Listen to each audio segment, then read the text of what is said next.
From hot spots and hidden gems to lots of local flavor, it's your guide to LA the unscripted way. And tonight we're all about tiki.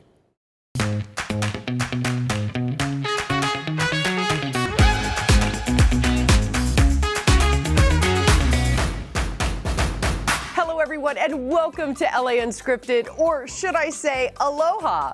I'm Dana Devin and this is El Caribe, a privately owned underground tiki bar in Pasadena, California. We're going to give you a tour in a little bit, but first, what is tiki and where did it all begin? Well, every person we asked had a slightly different answer, but we'll start with a true expert. His name is Bamboo Ben, and if you want a tiki bar in SoCal, this is the only guy to call.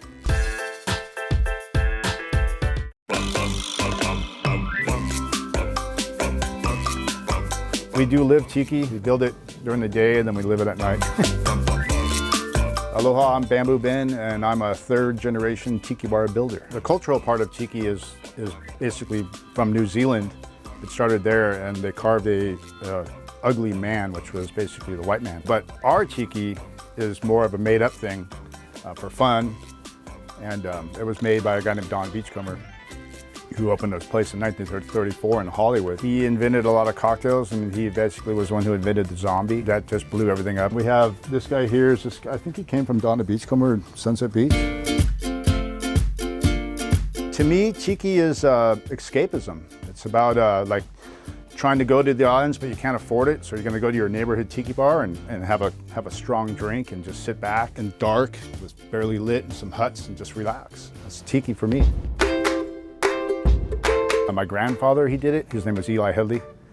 He's kind of famous. Told the family, hey, we're moving to Anaheim. Some guy named Walt Disney is making this crazy park in Anaheim. He was involved in the original Adventureland, doing some stuff, and then they gave him a store there for the first 7 years. It's kind of neat. So after you mix a cocktail up after work, you come over here, you have it relax, and take a nice outdoor shower. So we just started building small tiki bars like the one behind me, and we started, people would drive by and here in Huntington Beach and they, hey, is that for sale? All the thatch and everything else comes from the Philippines. So we have importers bring it in for us. We just lost one of the famous ones called Oceanic Arts. The tikis come from a few friends of ours that are artists, and also I have another guy who imports them. But a lot of artists involved in the masks and a lot of artwork. We've built 47 commercial tiki bars so far. You guys were just at Bamboo Club in Long Beach. We did that one. We call that the second darkest tiki bar we've ever built. They're all my favorite. Everyone's different. Everyone that we do is always different. We can't do the same thing. So we actually hand paint these suits. They're made out of like we do like a puff paint. So like it's a pinstripe bamboo. My name is Blake Bassham, and I'm a fourth generation tiki bar builder. I guess like it's different than like an average job, so we kind of go off and like do our own thing. The freedom's really nice, and there's everything that comes along with it. All the events and stuff that you get to do. It's all like, it's a really fun job. My dad is very beloved for what he does, and we are both very passionate about what we do, and the other family members as well, my mom and my brother. It is a tiki family. My house, we call it the hut, and it's small, but it's close to the beach. It's just been kind of we just collect stuff over the years. It's hard not to, like, and the whole tiki thing is about having a lot of stuff. So this is our new cocktail from Tiki Tom's in Walnut Creek, the Ben Zombie. I do love my job. It is a lot of work. I mean, it's a lot of work. My body's pretty beat up, 57 years old. I'm still climbing ladders and shooting stuff to the ceiling. But thank God I have my son now. We've been really lucky, knock on bamboo, knock, knock, knock, to have so much work and to have done so many bars and people's homes. We love it. I mean, we always try to fit people in anywhere we can, or schedule jobs, and it's hard to, but we just love doing what we do and making people happy. You know the old saying, so many tiki bars, so little time. All right, now you heard Ben mention the Bamboo Club as the second darkest club he's ever built. So let's head to Long Beach and take you right inside.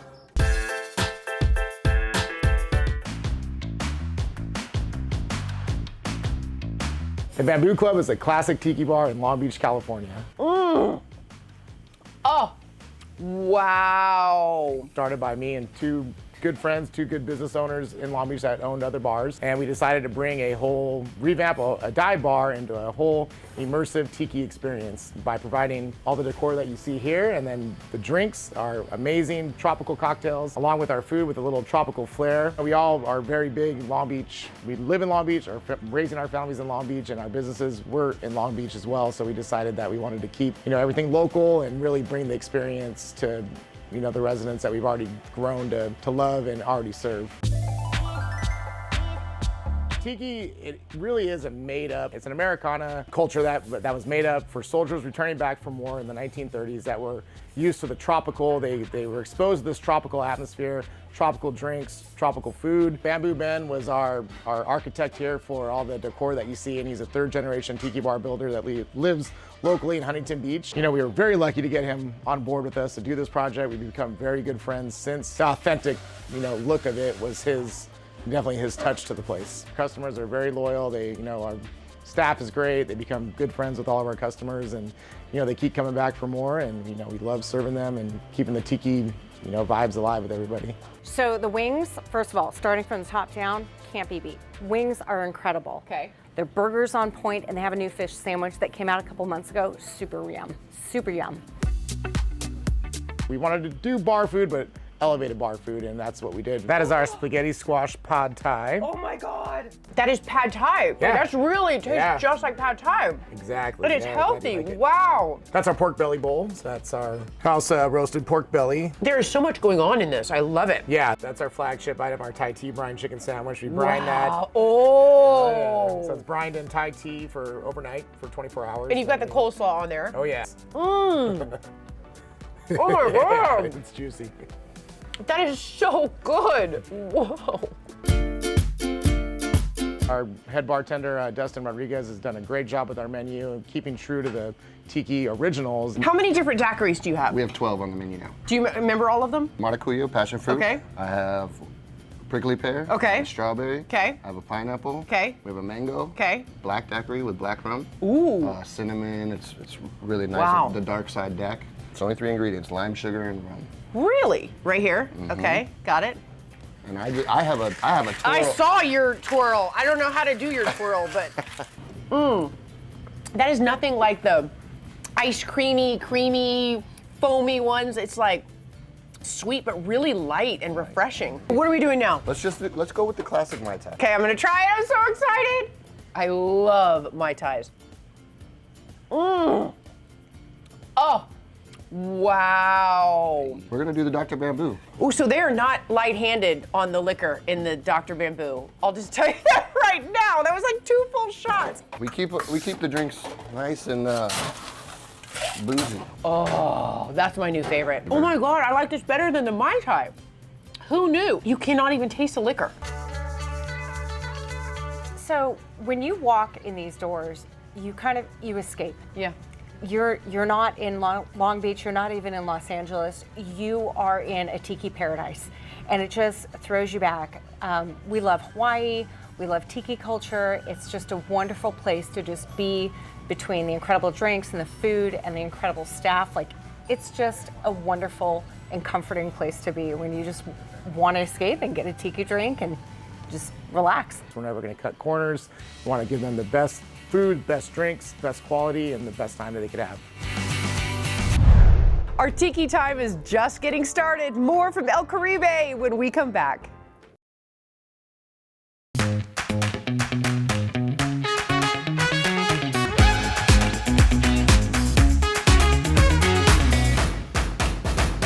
Welcome back to LA Unscripted's Tiki Spectacular. I'm Dana Devin inside the privately owned underground El Caribe Tiki Bar in Pasadena, California. Now, you have to buy the house for a mere $43 million to drink at this tiki bar, but you just have to drive to NoHo to have a drink at the oldest tiki bar in the country. Jasmine Simpkins is at the Tonga Hut. Grab your tiny umbrellas. We're getting ready to do some tasting inside of LA's oldest tiki lounge, Tonga Hut. Cheers. Tonga Hut is the oldest surviving tiki bar in Los Angeles. We were opened in 1958 by two brothers. So 1958, the two brothers built it. The layout is 90% as it was then. The color is just darkened a little from decades of smoking in here, but they're all original. The ceiling, the soffits, even the tiki's. Big Mo was carved in 1958. We have about 20-25 drinks on our menu. Most of them are rum, but we do have vodka and whiskey and tequila and gin and everything. Our traditional cocktails here that people like are the Virago, which I've named after an undisciplined, contemptuous woman. We have our classic house rum barrel. We always serve the 1944 style Mai Tai and Don Beach's 1933 Zombie. I am the beverage director, so I've created the menu. Marie, I love the way you make a drink. I already can tell this is gonna be yummy. We're gonna make as close to the 1944 Mai Tai as we can. We're using rum from Jamaica and a rum from Martinique to give it the correct flavor profile. And we add a little simple syrup for body, some homemade almond syrup, which we call orgeat, a little orange curacao, and a lot of lime juice, because that is technically the only juice that you use in a Mai Tai. Again, we're gonna shake this up for you. Get a beautiful glass here. Oh my goodness. Some mint to wake up that palate. Now that's a Mai Tai, people. Oh, this is not a drill. I might drink it all. The second drink we're gonna have today is our house rum barrel. I'm using a aged rum from Guyana at 86 proof. So this is a big 20-ounce drink. I only do 96 proof. We have that, and then we have a lovely rum from Barbados, the real McCoy. And then after that, we have all of our fresh juices as well. A little grapefruit, a little lemon, a little lime, and some orange juice. We're gonna make this pretty here for you. And this is our house rum barrel. One of the things when I was doing my research that tiki bars really became a home for returning war veterans. It was the first time for decades that people had disposable income. You know, in the 50s, people were making money. They can afford that car, they could afford the house. They may not have been able to afford to take the family to Hawaii for a vacation, but you could always take wife out for a date to a tiki bar and she could feel like she's in Hawaii. 100% it's about escapism. Recession, waves, politics, everybody's looking for escapism. Everybody's looking for a little bit of paradise. You know, you can't go to Hawaii, you can't go to the South Pacific, you can't go to the Caribbean, we'll bring it to you. Okay, when we come back, the true meaning of a hidden tiki gym in the heart of downtown LA. We'll be right back.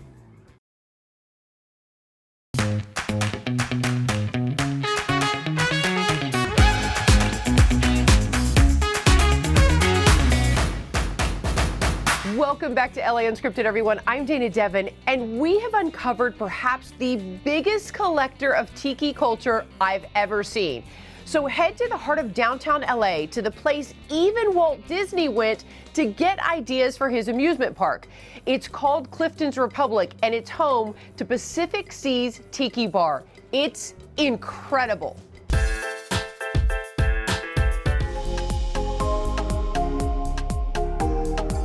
I mean, honestly, I have never seen so much detail in every little, I mean, just look at like this one like face right there. Then you look up and like every single shelf is full of like original, authentic details. So Pacific Seas is a tiki adventure bar that lives within Clifton's Republic. What I did was I actually restored the original 1930s era Clifton's Brookdale, and then I added additional floors to it, and I created separate venues in each of those locations. I don't even know where to start. There's so many beautiful things here. But obviously this bar is a standout. It's kind of an Art Deco. Yeah. Where did you get that? This was eBay. This was definitely one of my finer eBay purchases. Clifton's was originally actually the terminus of Route 66, which ended at 7th and Broadway right in front of the building. Obviously Route 66 has moved on and the city has moved on, but Clifton's Republic's still here as the landmark center to downtown. It's sort of the beating heart of the original social, creative life and spiritual life of downtown. This is insane. So in here, there's an actual boat, right? Okay, it's a DJ booth. It's very smart. But where'd you get a boat? Another amazing eBay find. It's always surprising to me when somebody says that they haven't been here because there's been 170 million people through these doors in the last 90 years. So it's been such an institution and a part of downtown Los Angeles and Los Angeles culture in general. I've been collecting everything here in this location. I collected personally every item over my entire lifetime. One of the first things I ever discovered and fell in love with and decided to collect is actually in this room. This right here? That right there. Where'd you get it? It was in Kenya. We got it from a Maasai village. And it was the first thing that I think probably started igniting my passion both for adventure but also for collecting things. This is actually a little bit more than a tiki bar. This is an adventure bar. It's a bar that was based upon the golden era of travel in the 1930s when people first were able to go and travel to exotic places and discover new people and new lands and new cultures. And they wanted to bring that back and they wanted to share that with everybody. And then tiki eventually evolved out of the tiki culture, which are the carvings and the statues that represent individual gods from within a whole variety of different cultures. I love the respect you have, even for the things that are technically props. Like, you just have such a respect for all of the history and integrity of everything. That, to me, it's really important that the authenticity is maintained. Right. Because the history is not something you can reproduce. I won the Conservancy's award for design and restoration when we actually finally reopened after about 3.5 years of restoration. Bamboo Ben and I started working on this at a relatively early stage when this space was just a shell. And he has an incredible legacy, and he's got this extraordinary talent to do authentic different methods and materials within a space like this. Yeah. This is Tiki Bob's Tiki Bob's San Francisco. Oh my, is that the first tiki bar ever? Yeah, that is seen by most people as the original tiki bar. Wow! I actually had the pleasure of meeting Diane Disney, who was Walt's daughter, and she told me stories about how she used to go to Clifton's with her dad. He would take her and walk her through the space and show her the trees and the babbling brook downstairs and sit by the big stone fireplace. And he pointed out the little stone chapel, which actually was his first inspiration for the castle at Disneyland. And I did tell her that everybody said that this place was very Disney-esque, and she stopped me and she says, no, don't let anybody ever tell you that. Disney is very Clifton's-esque. Oh. And that was the best compliment I could possibly imagine. I've never seen anything like it. This is, people have to come, people have to come here. Yeah, they have to come explore. They do. I mean, there's nothing like this, I think, in LA. I don't think there's anything like this in the world. Better. And to end our tiki time, how about a little tropical ice cream and coconuts to help whisk you away to places we all dream about without ever leaving SoCal?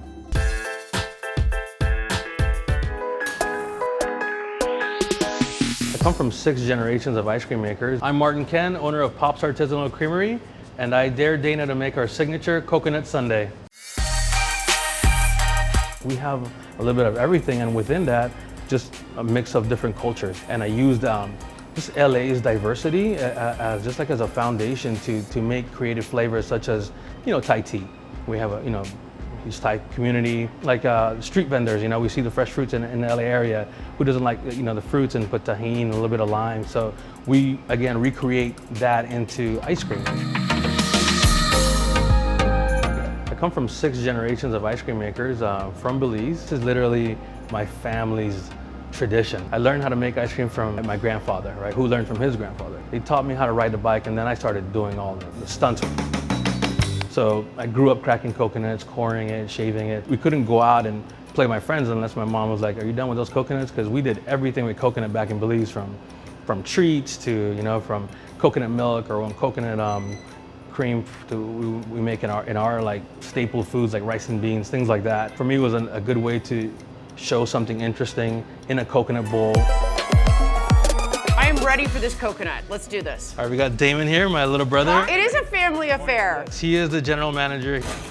I am shaving fresh coconut, and we're gonna use the shell for the sundae, and then we're gonna use the shavings on top.